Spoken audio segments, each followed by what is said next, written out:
You've sat in a meeting and watched someone say something confidently, completely wrong, and watched the room nod along.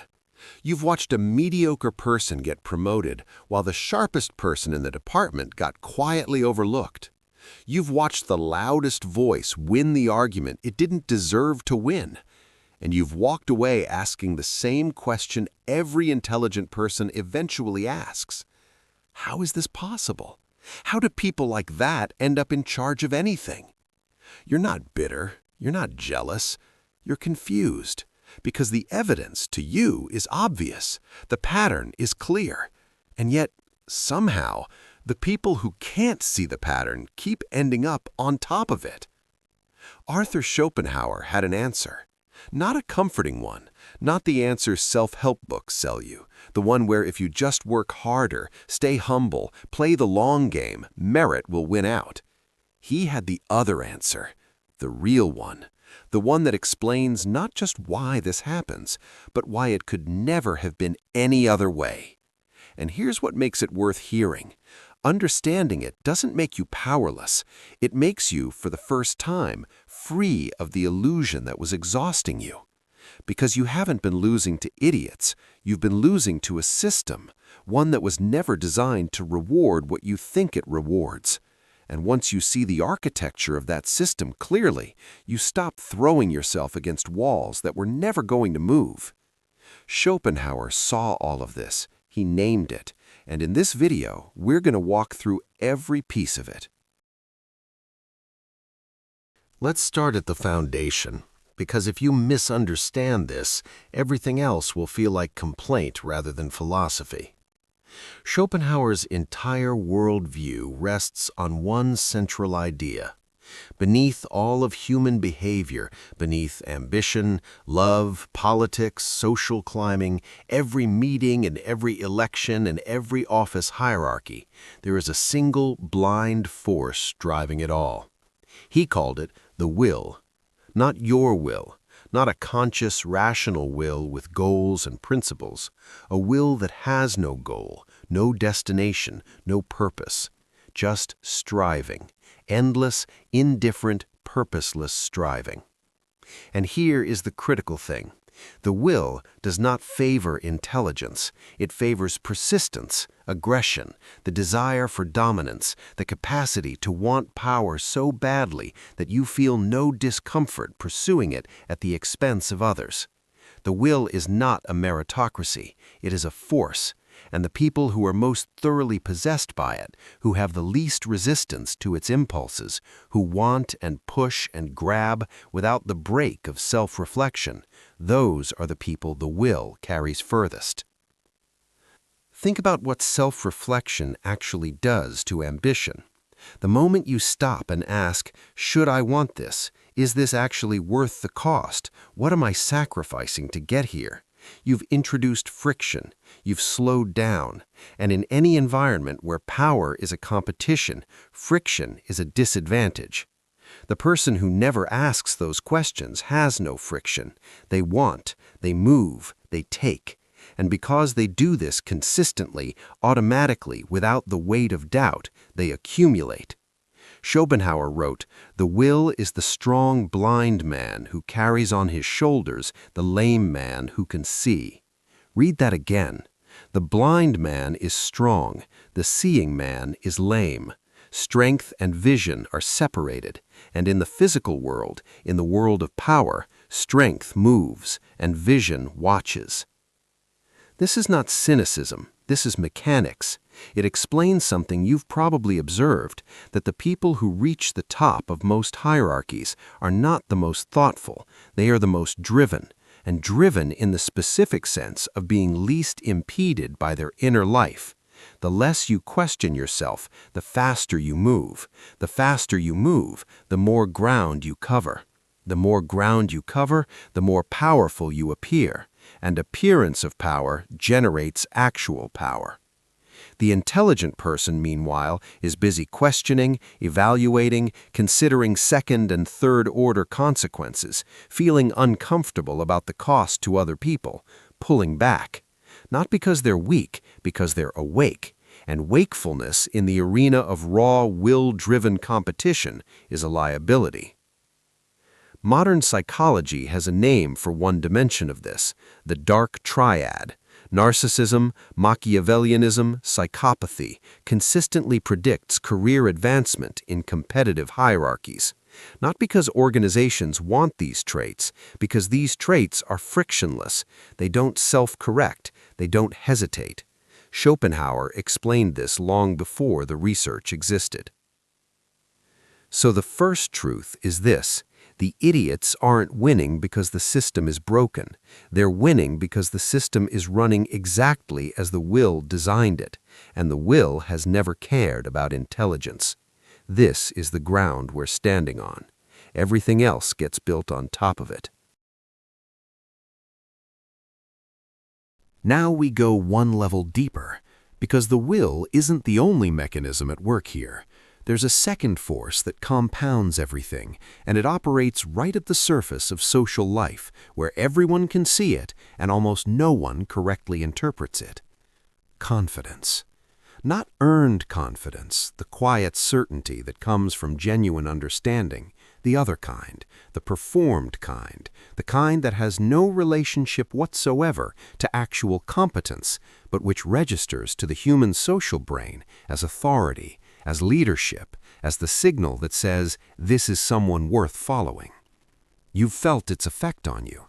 You've been in a room where someone spoke with such certainty that for a moment, even though something in you wasn't convinced, you felt yourself leaning toward them. That pull is not rational, it's ancient. It's the primate brain pattern matching for dominance signals, and it doesn't distinguish between the confidence of genuine knowledge and the confidence of total ignorance. Schopenhauer was scathing about this. He wrote, "The more intelligent a man is, the less mysterious existence seems to him." And that's exactly the mechanism. The person who doesn't understand the complexity of a situation feels no uncertainty about it. Their confidence isn't faked, it's structurally unavoidable. They simply cannot see what they don't know. And that invisible ceiling on their self-doubt makes them appear to the room like someone who has it figured out. Meanwhile, you, who can see the complexity, feel the appropriate uncertainty. You hedge, you qualify, you say it depends and there are several factors because there are several factors, and that's the honest answer. But the room doesn't hear honest, the room hears uncertain, and uncertain loses to certain every time. This is the Dunning-Kruger effect, the now well-documented psychological phenomenon showing that people with limited knowledge of a domain dramatically overestimate their competence in it, while genuine experts tend to underestimate theirs. Schopenhauer named the philosophical root of this 200 years before the psychology caught up. The tragic geometry of it, the less you know, the more confident you feel. The more you know, the more you feel the edges of your knowledge. So expertise produces humility, and humility reads as weakness, and weakness loses rooms to confident ignorance. And here is where the costume metaphor matters. Confidence is a costume. Almost anyone can put it on. It requires no qualification, no proof, no track record. You simply perform it. The steady voice, the unwavering eye contact, the definitive statement with no trailing clause, and the room responds. The person who understands this can, if they choose, use it. But most intelligent people find it distasteful. It feels like dishonesty. It feels like performing something you haven't earned. And so they don't. They stay authentic. They stay appropriately uncertain. And they watch the person in the costume walk away with the room. This is the second mechanism. The social world rewards the performance of confidence more reliably than the possession of competence. And the people most willing to perform it are, by definition, the people least capable of accurately self-assessing, which means the least competent are perpetually the most confident and therefore the most socially powerful. The system isn't selecting for idiots deliberately. It's just selecting for a trait that idiots happen to carry in excess. There's a third dimension to this, and it's the one that makes the whole arrangement self-sustaining. It's the one that explains why, even when intelligent people do rise, the environment around them often pulls them back down, or neutralizes them, or simply makes their intelligence irrelevant. Schopenhauer called it the nature of the crowd. He had a word for the average person operating on appetite rather than thought, the Philistine. Not a moral judgment, a descriptive one. The person whose inner life is organized around comfort, status, approval, and the avoidance of anything that challenges those things. Most people, Schopenhauer believed, live there, not out of malice, out of the path of least resistance. And the critical property of the Philistine in the aggregate is gravitational. A large group of people organized around consensus, comfort, and the repulsion of uncomfortable ideas creates an environment that is actively hostile to the kind of thinking that produces genuine insight. Think about what happens to a genuinely original idea in a committee. It enters the room. It is strange. It makes people uncomfortable, not because it's wrong, but because it requires them to update, to hold uncertainty, to abandon a position they'd already settled into. So the committee doesn't evaluate it on its merits. It evaluates it on how it feels. Does it threaten anyone's status? Does it require effort? Does it challenge the consensus? And if the answer to any of those is yes, which it almost always is when the idea is genuinely original, the group moves against it, not dramatically, quietly, through neglect, through procedural delay, through the gentle accumulated weight of "let's table this" and "I'm not sure the timing is right." Schopenhauer wrote, "Every truth passes through 3 stages. First, it is ridiculed. Second, it is violently opposed. Third, it is accepted as self-evident." Notice that the first 2 stages are not about the truth's validity. They're about the crowd's comfort. Ridicule and opposition are not intellectual responses. They are social immune responses, the group body rejecting a foreign substance. And the person who introduced the idea has 2 choices. They can persist through the ridicule and the opposition, which requires a stubbornness that most thoughtful people find painful because they're wired to take feedback seriously, or they can retreat. They can sand off the original edges of the idea until it's comfortable enough for the room, until it no longer threatens anyone, until it no longer matters. Most intelligent people retreat, not because they're cowards, because taking ridicule seriously is actually a sign of intellectual integrity. The person who doesn't care what the room thinks of their idea probably doesn't care enough about being wrong. The person who cares deeply about being right also feels the sting of rejection as potentially valid information. This is the trap. The quality that makes a thinker good, intellectual humility, openness to correction, also makes them vulnerable to social pressure that has nothing to do with whether they're correct. The Philistine majority doesn't need to be organized. It doesn't need a plan. It just needs to maintain its own comfort, and the gravitational effect does the rest. The brilliant person operating alone keeps bumping against the mass. The mass doesn't move. Eventually, the brilliant person adjusts, or leaves, or goes quiet, and the room fills back up with comfortable certainty. Now let's talk about institutions. Because everything we've described at the individual and crowd level gets formalized at the institutional level. And once it's formalized, it becomes invisible. It stops looking like bias and starts looking like process. Here's the architecture of nearly every large institution, company, government, university, political party at its core. It selects for predictability, not excellence, not vision, predictability. The person who will do what they're told, hold the line, not create problems, not introduce uncertainty, not challenge the established hierarchy, that person is institutionally valuable.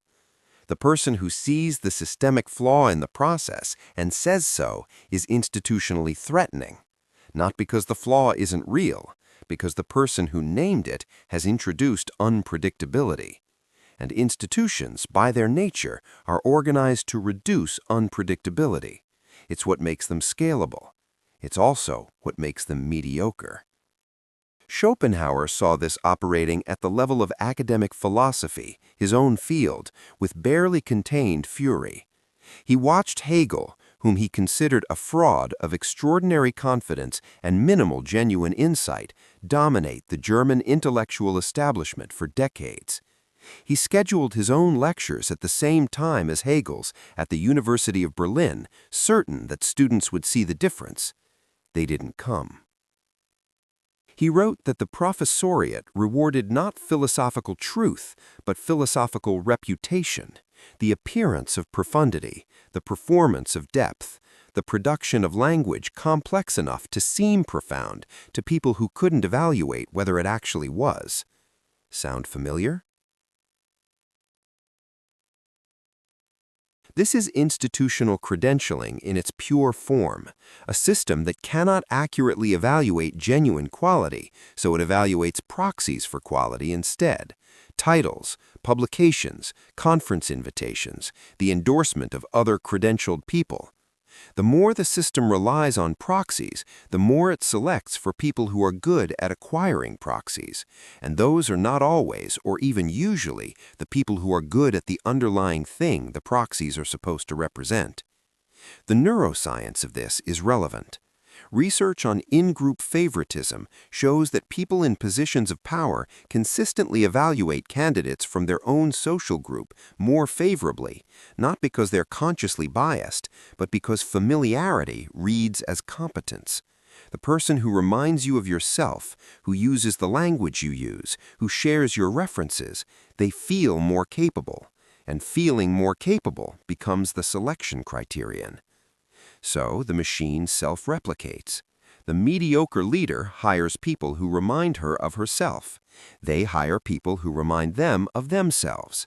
The institution stratifies around a type, not the most capable type, but the most familiar type.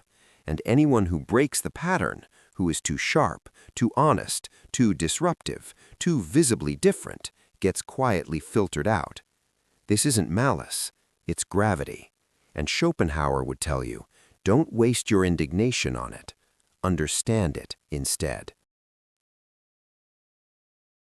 Everything up to this point has been diagnosis, and diagnosis without prescription is just sophisticated complaining. So let's talk about what you actually do with this understanding, because there is a path through this, and it is not the path you've probably been told to take. The standard advice sounds like this: work harder, prove yourself, be patient, trust the process, your time will come. Maybe. For some people, in some environments, in some decades, that's true. But Schopenhauer would tell you that advice is addressed to someone living inside the meritocratic fantasy. And if you've watched this far, you already know you're not. So here's what actually works. First, stop competing on the wrong field. The will-driven, confidence-rewarding, predictability-selecting machine is a specific kind of game with specific rules. You can either learn those rules and play by them, or you can find a field where different rules apply. The worst option, the one that exhausts most intelligent people, is to play the wrong game while refusing to adapt to its rules, expecting the game to eventually recognize the justice of your position. It won't. It can't. It was never built to. Schopenhauer himself stopped playing the academic game after his Berlin humiliation. He retreated to Frankfurt. He wrote in solitude, and produced The World as Will and Representation, one of the most influential philosophical works of the 19th century, outside the institution that had no use for him. He didn't win the game, he played a different one. Second, understand the power of strategic legibility. You don't have to perform confidence inauthentically, but you do have to understand that how you present an idea matters as much as the idea. The intelligent person's failure mode is presenting complex truth in complex language and then being surprised when the room responds to the simpler, louder version of a worse idea. If your idea deserves to survive, you owe it to the idea to translate it, to find the simplest, true version of it, to deliver it in the frame the room can actually receive. This is not dumbing down, this is engineering for adoption. Schopenhauer himself, for all his contempt for the crowd, wrote in the clearest, most accessible prose of any major German philosopher of his era. He understood that a true thing poorly communicated is functionally a lost thing. Third, identify the rare environments where the selection criteria actually favor you. They exist.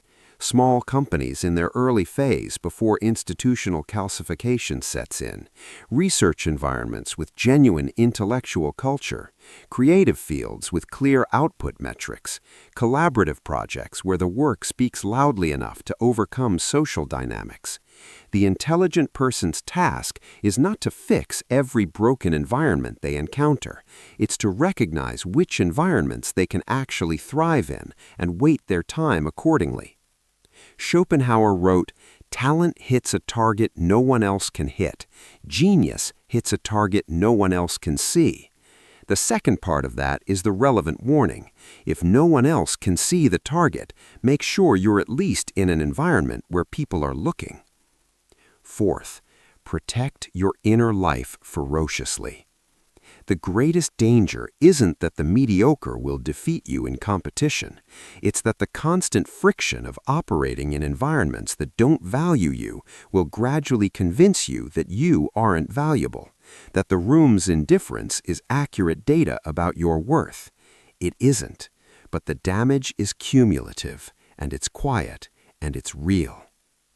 Your thinking, your capacity to see clearly, is your most important possession. Guard it like the machine wants to take it, because it does.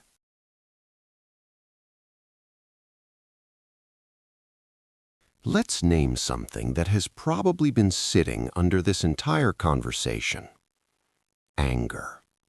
Because what we've described is not a small injustice, it's a structural condition.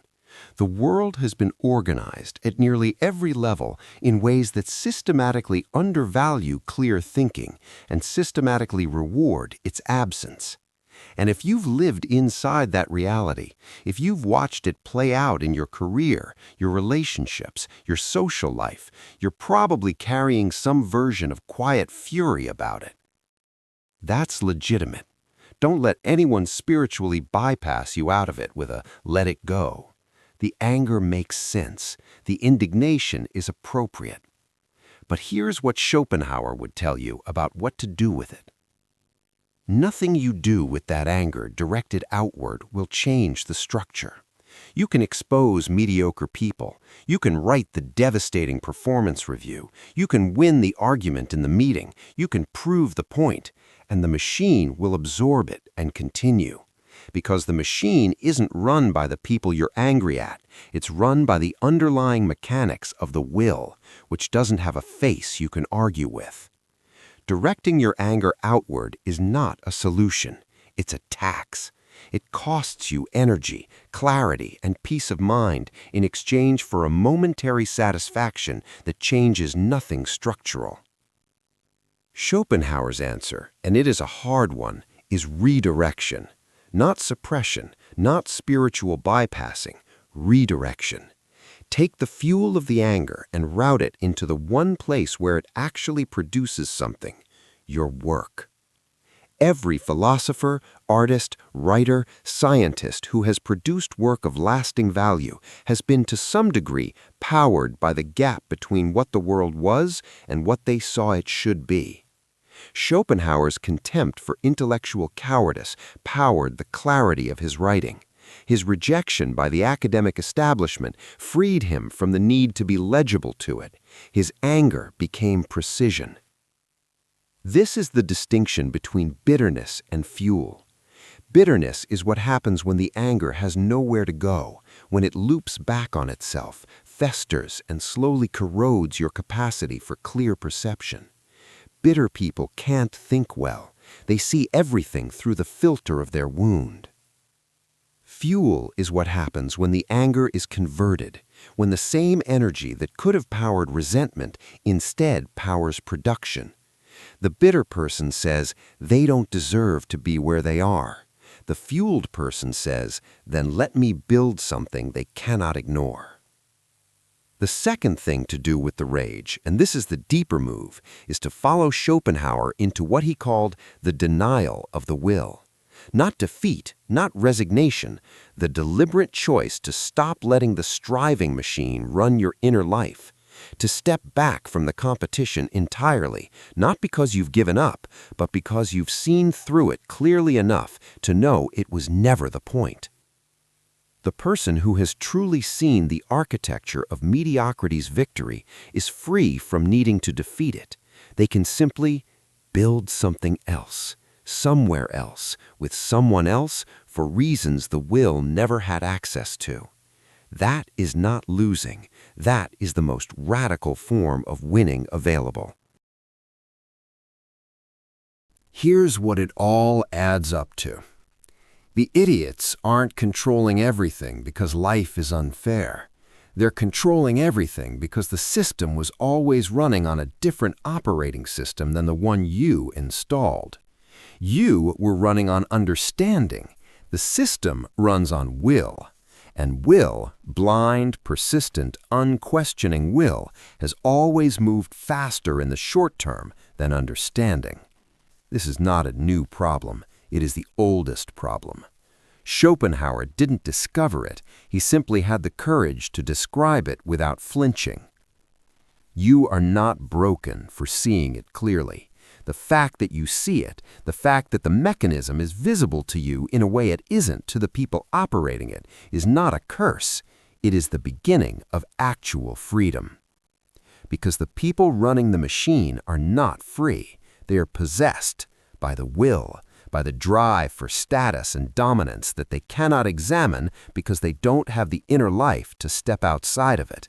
They are on the treadmill and they cannot stop, because stopping to them would mean ceasing to exist. You can stop. That's the difference. Accept it. The meritocracy was always a partial fiction.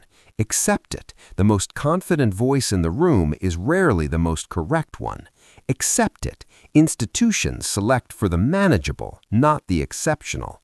Accept it. The will doesn't care about your intelligence. Accept it, and then ask, what do I build in the space that understanding creates? Because that is the only question worth your energy now. Not, how do I defeat the machine? Not, how do I make the room recognize what it's missing? Those questions are designed to keep you inside the machine's logic, fighting on the machine's terms. The question worth asking is, what becomes possible when I stop needing the machine's approval? Schopenhauer answered that question with 30 years of writing in a Frankfurt apartment, largely ignored by the institutions that had dismissed him, and produced work that is still being read 2 centuries later, while the names of the confident, well-credentialed men who outranked him have mostly been forgotten. That is not consolation. That is instruction. The idiots control the room. They always will. You don't have to need the room. If something in this video named a thing you've felt for years but never heard said plainly, go to the comments right now and write, "It made sense to me." That's it. Those 4 words tell me this reached someone it was meant to reach. For those who want to work on the specific practice of extracting yourself from the will's grip, of building a life organized around your own depth rather than the machine's approval, the tools I've found most useful are in the description as well. journaling frameworks, contemplative practice, the kind of inner architecture Schopenhauer pointed toward but never quite spelled out. And if you're new to Echo of Thought, subscribe. Every video here exists for the same purpose, to say the true thing clearly, even when the room would prefer otherwise. You were right about what you were seeing. You always were.